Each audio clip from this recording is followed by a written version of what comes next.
Okay.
Can you play chopsticks? No.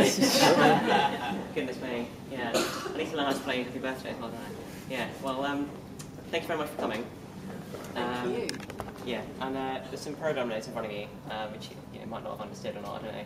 But if you've got any questions about how I played or anything like that, yeah. And I can see. How do you do it? Practice. Sorry. What made you choose those 4 pieces? Or It was tough. I spent about 2 months picking my program at the beginning of year 10, and it took me ages. I mean, I knew what I wanted to play a bit, so I picked the Mozart quite early on, and I picked the last piece, quite early on, but I couldn't decide on the other 2. And then eventually I thought, well, I might as well cover as much as I can. So I've kind of done early music right up to kind of, well, not quite contemporary music, but I've got baroque, classical, and then 2 romantic pieces. And I thought if I did it like that, and that would be the way that I'd improve my kind of repertoire and knowledge of music. That's how I do it most effectively, rather than just playing 4 pieces of the same era, which would be a bit boring. Yes, that's how it plays. It took me a while though. Okay. Which one do you love the most? It's hard. I think I like the last one the best, the list. Me too. Yeah, it's definitely a shame I'm up for that. But yeah, no, it's a great piece to play, and it's yeah, no one noticed. It's a good piece to know, and it's just so, especially when you're here and when you're in front of you guys, especially I was but you really get to know, you break through that barrier of knowing the music, and you can really feel it. I don't know if you felt anything, but yeah, I think I did. Definitely, yeah. Yeah, but I love the other pieces as well because they're all challenging, but that one is challenging but rewarding mentally as well as physically. Yeah. You imply in the notes that you think the Chopin etudes lack technical brilliance. Why do you think that is? Purely because etudes, Chopin wrote about 20 of them, and all of them were designed to be technical exercises. So an etude is kind of an exercise, and loads of composers have done, like Czerny's written countless exercises, and exercises are, by the way, your technique. So if you play something really, really fast and together, that'll be your technique and improving your technique. The only reason why I said that in my notes was because those 3 etudes, I only played 2 of them, and some of the very, very few ones which are less technically demanding, but they're mentally demanding because, actually, saying that, the Chopin was the hardest to learn, definitely. It took me ages to break through the barrier, because rhythmically it's really hard. You've got 4 against 3, which is... Go on, you can demonstrate, go on. Jamie Rosen knows what this is, because I've been doing it at school all the time. But it's basically where you go... Right. So, you've got 4, 1, 2, 3, 4, 1, 2, 3, 4.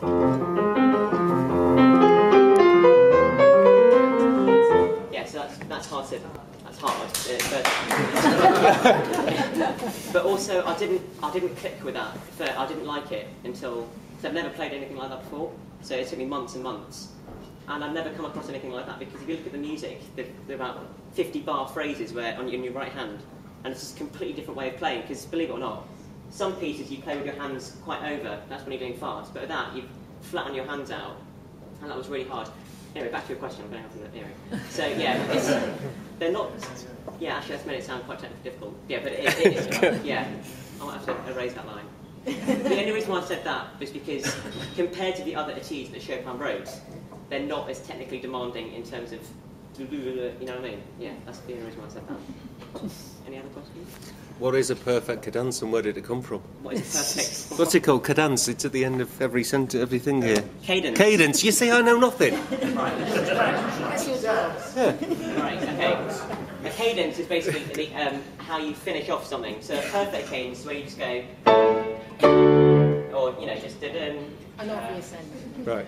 Yeah, so, and then there are 3 different types of cadence. Then there's, I'm not going to go into that, but yeah, a perfect cadence is basically where it feels like you've definitely come to the end of the piece.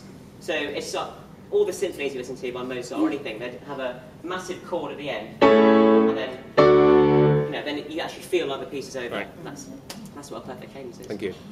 Anything? And not a cadence. Yeah, cadence. Yeah, quite. Cadence. Your intelligence Yeah, this is my dad. Thank you. Just shows, yeah. Any other questions? Frank, I was looking at your notes for the fugue. Yeah. And I saw a reference here to a Stretton. Yeah. And in my ignorance, I thought that was someone who lived in Stretton. Right. I wondered if you could perhaps, because in all seriousness, you say it's a motif. Could you illustrate that? Absolutely. Well, a fugue is, if you actually break down a fugue and look at it like a book, if you open a book and you've done it in English, haven't you? You read a book and you don't actually think about it. When you go into detail, whoa, symbolism, stuff like that. Same as a fugue. When you break it down, the way it's structured and put together is just genius. So, firstly, I'll just tell you what a fugue is. It starts with a subject, which I think I've written that somewhere, which is played throughout, so the subject keeps reappearing. And then the stretti is basically where the subject comes together in all four parts. Because the fugue I played by Bach was in 4 parts. That means there are 4 different lines at the same time. And a stretti is where the subject comes in every single line at the same time. So, bear with, give me a second. Yeah, just towards the end. And actually that's typical. When it's towards the end of a fugue, you will hear this moment where the subject comes back in all the voices, and you'll know that it's coming towards the end. So, yeah, that's basically it. So yeah, all the voices come back at the same time. I'm not explaining it very well, but yeah, that's it really. That was it. A stretti is where the first subject comes back on all 4 parts of the fugue at the same time. That's quite difficult to play, but yeah, that's it. Any other questions? How do you feel? Knackered. Nervous, but I'm feeling better now. Brilliant, brilliant achievement. Thank you. Well done.